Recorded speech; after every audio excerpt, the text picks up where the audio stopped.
안녕하세요. 40대 여성입니다. 어디서부터 시작해야 할지 모르겠네요. 저도 제가 이런 막장 드라마 같은 사연 속 주인공이 될 거라곤 상상도 하지 못했거든요. 하지만 미친 시어머니의 횡포를 더 이상은 두고 볼 수만은 없어서 남편과 큰 결심을 내렸습니다. 남편과 제 사이에는 아이가 둘 있습니다. 아들 하나, 딸 하나, 2살 차이 나는 남매입니다. 제 입으로 제 자식들 자랑하면 고슴도치도 지 새끼는 이쁘다고 한다며 비웃으실 분도 계시겠지만 저희 애들은 정말 신통방통합니다. 아들은 올해로 10살이고 딸은 8살인데 둘이 어찌나 사이가 좋은지 몰라요. 저나 남편이 자식 교육을 잘 시켰다. 뭐 그런 소리를 듣고 싶어서 하는 말이 아니라요. 어디서 그렇게 양보와 배려를 배웠는지 둘이 싸우는 법이 없어요. 둘이 같이 공부방을 다니고 있는데 거기 선생님들도 그렇게 입이 닳도록 칭찬을 하십니다. 저에게는 정말이지 눈에 넣어도 아프지 않을 억만큼을 준다 해도 못 바꿀 아이들이지요. 이런 아이들의 아버지인 남편과는 지인의 소개로 만났습니다. 남편은 직장을 다니는 평범한 회사원이고요. 형제는 없습니다. 말이 나와서 말인데 외동아들이란 소리를 듣고는 처음엔 소개받지 않으려고 했어요. 저와 가장 친한 친구가 4대 독자라는 남자와 결혼을 했는데 연락만 했다 하면 죽는 소리, 앓는 소리가 보통이 아니었거든요. 그래서 전 무조건 형제든 자매든 누군가 더 있는 남자와 결혼하고 싶었네요. 하지만 제 사진을 본 남편이 지인에게 자리 좀 꼭 만들어 달라고 어지간히 사정을 하더랍니다. 결국 지인이 저에게 사람 하나 살리는 셈 치고 나가보라고 부탁을 했고 그렇게 만나게 되었네요. 솔직히 외동아들이라고 해서 이기적이진 않을지 잘난 척을 하진 않을지 만나기 전까진 정말 별의별 상상을 다 했었어요.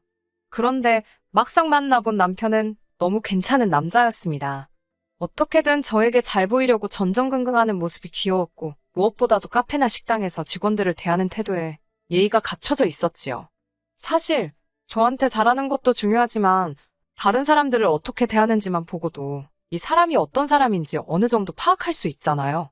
그런 면에서 남편은 합격이었지요. 이후로도 남편은 일주일에 2번씩 꼬박꼬박 데이트 계획을 세우고는 저를 불러냈습니다. 물론 저도 그런 남편이 싫지 않았기에 항상 즐거운 마음으로 남편을 만났고요.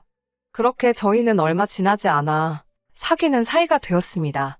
이미 그 당시 남편은 33, 저는 31로 적은 나이가 아니었기에 결혼을 전제로 한 만남이었지요. 결혼을 전제로 한 어른들의 연애였던 탓인지 저희 둘의 관계는 빠르게 깊어져 갔습니다. 사귄 지 8개월 만에 남편은 프로포즈까지 했고요. 반지가 든 상자를 얼마나 오랫동안 몸에 지니고 다닌 건지 상자 모서리가 다 해져 있을 정도였지요. 아무튼 프로포즈까지 받고 나서야 비로소 시부모님을 만나 뵙게 되었습니다. 남편이 촌스러운 부분이 있긴 했어도 워낙 성실하고 예의범절이 몸에 밴 사람이었기에 막연히 시부모님 되실 분들도 좋은 분들일 거라고, 교양 있는 분들일 거라고 기대했네요. 하지만 이제 와서 하는 말이지만 어떻게 저런 부모에게서 남편 같은 사람이 나왔을까 싶을 만큼 너무 구시대적인 발상을 가지신 옛날 분들이셨어요. 저희 어머님은 당신이 아들을 낳아 키웠다는 사실에 어마어마한 자부심을 가지고 계신 분이셨어요. 어머님께선 단지 당신의 잘난 아들을 자랑하고 싶은 게 아니라 당신이 아들을 둔 여자라는 사실에 큰 의미를 부여하셨지요. 인사를 드리러 갔던 날 들려주신 이야기가 잊혀지지가 않네요. 남편을 당신 옆에 앉히시고는 당신이 아들을 낳던 날 병원에서 있었던 일이라며 어떤 이야기를 들려주셨습니다. 당시 어머님께선 남편을 낳고 여러 사람이 함께 쓰는 병실에서 몸을 푸셨답니다. 각자의 자리가 얇은 커튼 한 장으로 구분지어져 있었는데 당신보다 먼저 들어와 누워있던 여자가 대성통곡을 하더래요. 그래서 어머님은 아이를 낳다 애가 죽었나 싶었답니다.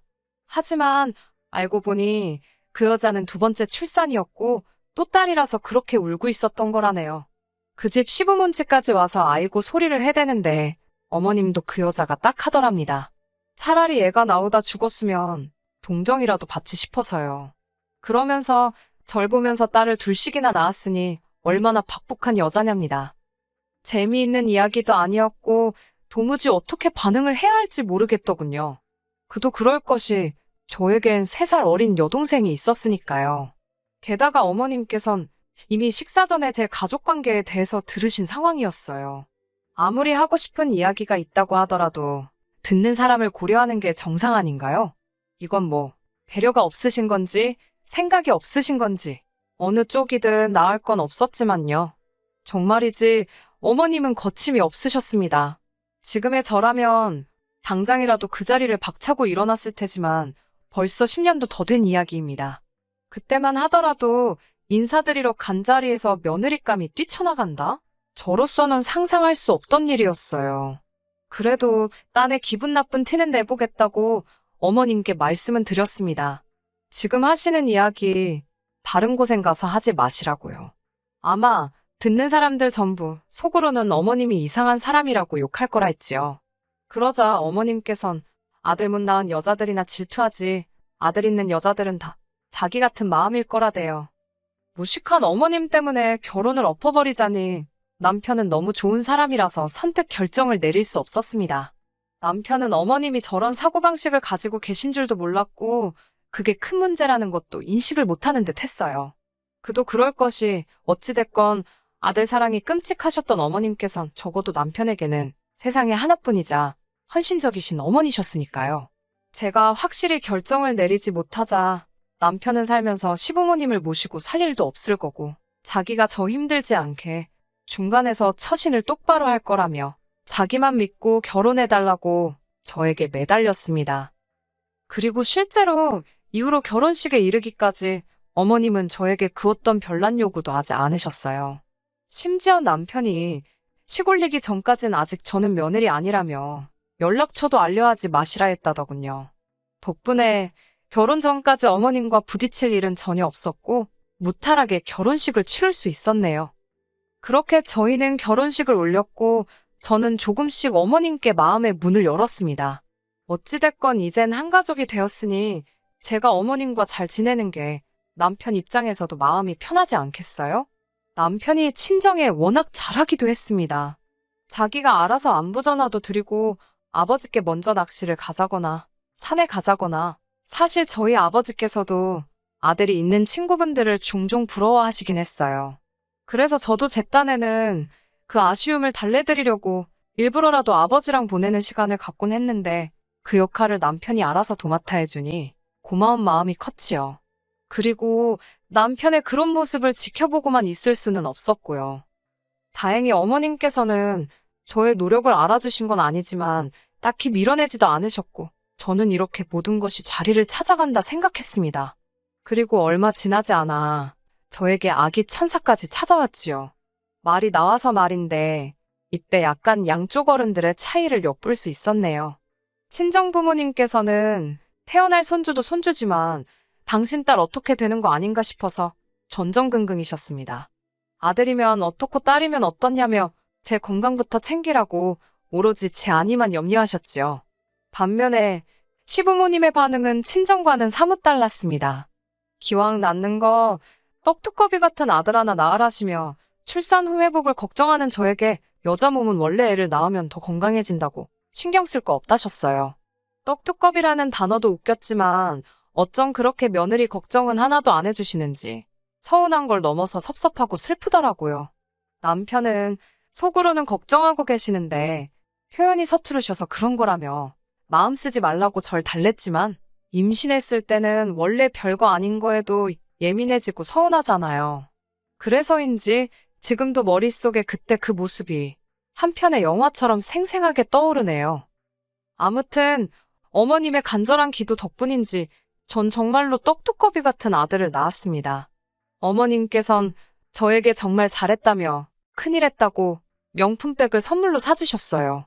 어머님께 처음으로 인정을 받은 것 같아 기쁘기도 했고 동시에 큰 효도를 한 기분이었네요. 이후로 한동안 행복한 날들이 이어졌습니다. 남편도 같이 육아에 힘써준 덕분에 남들이 말하는 독박 육아의 서름 같은 것도 별로 느끼지 못했어요. 친구들이 저에게 전생에 나라를 구했냐며 복도 많다며 부러워하는 눈치였는데 부러움의 대상이 된다는 거 싫지만은 않더라고요. 하지만 솔직히 어머님께서 저희 아들을 지나치게 물고 빨고 하셨던 탓에 버거운 순간들도 있었습니다. 예뻐서 보고 싶으셔서 그러시는 건 알고 있었지만 연락도 없이 집에 찾아오시는 건 물론이고 낮밤 가릴 것 없이 영상통화를 걸어오셨거든요.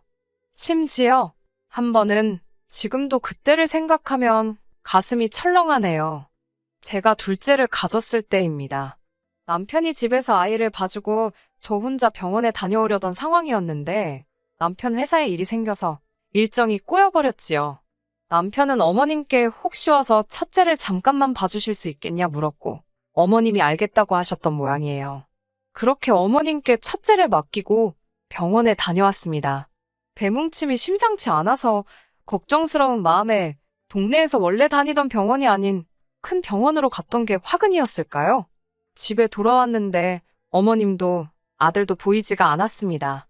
바로 어머님께 전화를 걸었지만 몇 번을 걸어도 받지 않으셨어요.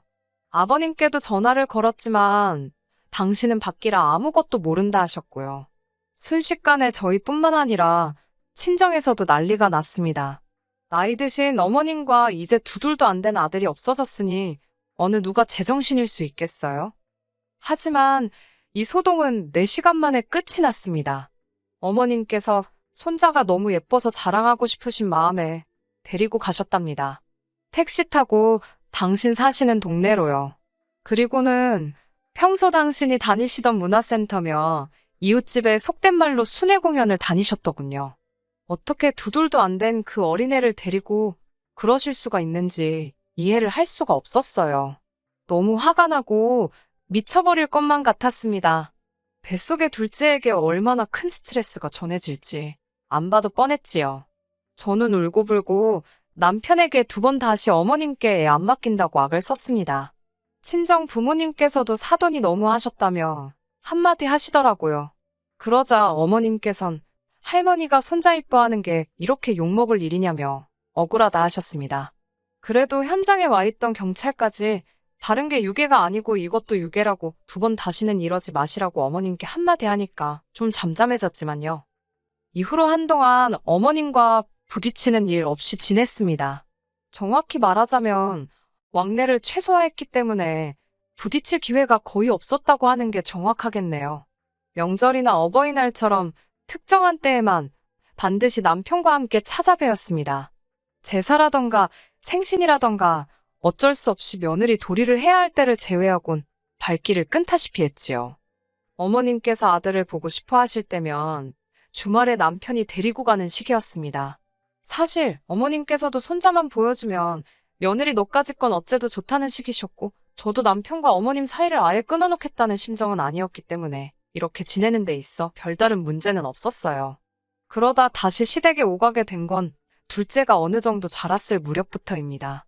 둘째가 어린이집을 다니기 시작하면서 할머니 할아버지에 대해서 배웠던 모양이에요.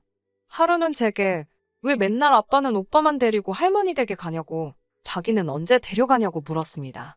솔직히 남편에게 둘 다 맡기자니 미안하기도 하고 그래서 보통은 어머님이 좋아하시는 아들만 남편하고 보내고 있었는데 딸은 그게 서운했나 싶더라고요. 제가 너무 제 기준으로만 생각했다 싶어서 딸한테 미안했네요. 그때부터는 다시 왕래를 시작했습니다. 어머님께서는 저더러 못하러 왔냐며 핀잔을 주셨고 타박을 하시기 일쑤였지만 그래도 딸을 위해서 참았습니다. 굳이 할머니와 엄마 사이가 안 좋다는 걸 아이가 알게 할 필요는 없었으니까요. 하지만 전 결국 시댁과 연을 끊었습니다. 정확히 말하자면 어머님으로부터 제 아들과 딸을 지키고자 결심을 했지요. 사실 어머님이 첫째와 둘째를 차별하는 건 진작에 알고 있었어요. 하지만 섣불리 어머님께 따지고 들지 못했던 건 어찌됐건 첫째에게는 간이고 쓸개고 다 빼주실 만큼 정성을 다해주시는 좋은 할머니셨거든요. 둘째에게는 정말 찬바람이 느껴질 만큼 곁을 대주지 않으셨던 얼음장 같은 분이셨고요. 가령 시댁에서 다 같이 식사를 하기 위해 모이잖아요. 그럼 어른들이 아무 반찬이나 다 잘 먹지만 애들은 좋아하는 반찬이 몇 가지 정해져 있어요. 보통은 소세지, 계란모 이런 건데 저희 애들은 게 중에서도 특히나 소세지를 좋아합니다. 집에서 소세지를 해주면 늘 똑같은 개수로 나눠주고요. 그러면 또 첫째는 자기가 나름 오빠라고 둘째한테 한 개나 두 개는 양보를 해요. 둘째는 둘째대로 고맙다고 오물오물 음식을 씹으며 대답을 하는데 입안에 밥풀이 다 보여도 제 눈엔 그게 그렇게 예뻤어요. 오누이가 사이가 좋으니 기쁘지 않을 엄마가 어디 있겠어요? 그런데 어머님께선 소세지 반찬을 준비하시곤 꼭 첫째만 주셨습니다. 당신 옆에 그릇을 놓고는 첫째가 밥 한 술 뜰 때마다 하나씩 집어주셨어요. 둘째가 할머니 저도 주세요 하니까 넌 여자애가 무슨 식탐이 그렇게 많냐며 무안을 주셨지요. 애들이 어려도 누가 누구 싫어하는지는 다 알아차리거든요.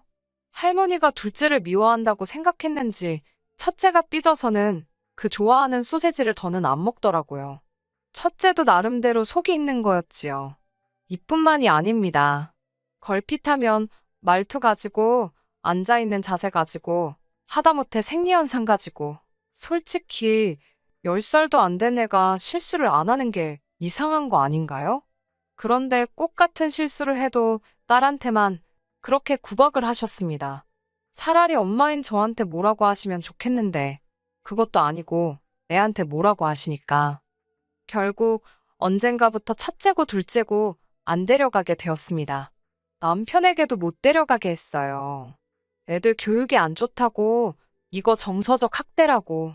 남편은 자기 부모님이 아기가 있어서 그러는 것도 아닌데 아예 애들을 안 보여드리는 건 너무한 것 같다며 저에게 서운함을 표현했습니다. 그래도 저에게는 어머님 아버님이 서운해하실 것보단 제 자식들이 건강하게 자라는 게 중요했어요. 그렇게 한두 달쯤 지났을까 어머님께서 저희 집으로 쫓아오셨더군요. 쫓아오셨다고 말하는 이유는 정말 벨도 누르지 않으시고 현관문을 미친 듯이 두들기셨거든요. 게다가 경찰까지 대동을 하셨더라고요. 나중에 알고 보니 제가 당신 손자를 납치해갔다고 신고를 하셨답니다. 황당하고 어처구니가 없어서 제가 그 납치당한 손자의 엄마라는 이야기는 못 들으셨냐고 경찰에게 물으니 경찰도 어이가 없는지 어머님께 화를 내더라고요. 지금 장난치시는 거냐고, 공무집행방해 현행범으로 체포가 되셔야 정신 차리실 거냐고요. 하지만 어머님께선 그런 경찰과 저를 뚫고 집 안으로 뛰쳐들어가셨어요. 그리고는 제 아들을 들쳐 업으시곤 저더러 너는 네 딸이나 끼고 살라고 네가 뭔데 할머니랑 손자 사이를 끊어놓으려 드냐입니다. 당신 아들 씨하시고 핏줄인데 네가 뭔데 난리냐며 저에게 악을 쓰시더라고요. 쓸데없이 계집을 낳아가지고 차별이네 뭐네 헛소리나 나오게 만들었다나요. 당신 손녀가 바로 앞에 있는데 어쩜 저런 잔인한 말을 거리낌 없이 해대실 수 있는지. 그때 남편 목소리가 들렸습니다. 남편이 어디서부터 들었는지는 모르겠지만 어머님으로부터 아들을 뺐더라고요. 그러더니 어머님 지금 제 정신이시냐며 어머님께 당장 나가시라 고래고래 소리를 질렀습니다. 지금 내 딸한테 무슨 소리를 하시는 거냐며 애는 할머니 없이는 커도 엄마 없이는 안 되는 거 모르시냐며 이후의 일은 말씀드리지 않아도 예상이 가실 거예요. 그런 개판이 없었습니다. 경찰도 고함만 두어 번 치곤 어머님을 강제로 끌고 나가느라 정신이 없었고요. 남편은 씩씩대고 있지. 저는 저대로 진이 빠져서는 그 와중에 저희 애들이 이걸 다 보고 들었다 생각하니 어찌나 분이 나던지 속된 말로 눈 뒤집어지는 줄 알았네요. 결국 그날 밤 남편에게 어머님인지 우리 가족인지 선택하라 했습니다. 그동안은 어머님께 좋은 아들 노릇을 하든 어쩌든 신경 쓰지 않았다. 부모 자식 사이를 내가 뭐라고 이래라 저래라 하나 싶어서 아무 말도 안 했다고요. 하지만 이러다 어머님이 나랑 내 자식들 사이 끊어놓게 생겼다고, 내 딸 가슴에 대못 박으실 것 같다고, 앞날이 뻔한데 가만히 두고 볼 수만은 없다고 당신 똑바로 노선을 정하라고 했습니다. 그러자 남편은 황당하다는 듯 저를 쳐다보더니 당연히 우리 가족이지 무슨 소리를 하는 거냐입니다. 이 집의 가장은 자기고 가족을 버리는 가장이 어디 있냐면서 어머님은 아버님께서 곁에 있으시니 괜찮을 거라고 신경 쓰지 말라더군요. 남편의 대답을 듣고 나니 정말 그나마 버티고 있던 두 다리가 정말 풀려서 주저앉아 버렸지요. 그래도 내가 결혼 생활을 헛하지는 않았구나. 이후로 저희 아이들은 아동심리 상담을 받으며 조금씩 그날의 기억을 지워가는 중입니다. 벌써 2년이란 시간이 흘렀지만 아들도 딸도 할머니를 찾지 않는 거 보면 그날의 기억이 어지간히 지독했던 모양이에요. 최근에 남편이 저에게 말은 안 했지만 눈치가 어머님께서 남편에게 종종 연락을 하시는 듯 합니다. 남편이 어떻게 응수하고 있는지는 솔직히 모르겠네요. 다만 이 불편한 상황이 언제까지 이어지더라도 제가 먼저 나서진 않으려고요. 아이들이 자라서 성인이 되고 그때 할머니를 찾는다면 모를까. 당장은 제 가정, 제 아이들만 생각하면서 사는 중이고 앞으로도 그럴 생각입니다. 전 엄마니까요. 저 잘하고 있는 거 맞지요? 저에게 힘을 주세요. 끝까지 들어주셔서 감사합니다. 오늘의 사연은 여기까지입니다. 구독과 좋아요, 알람 설정 부탁드리고 더 좋은 사연으로 다시 찾아뵙겠습니다. 감사합니다.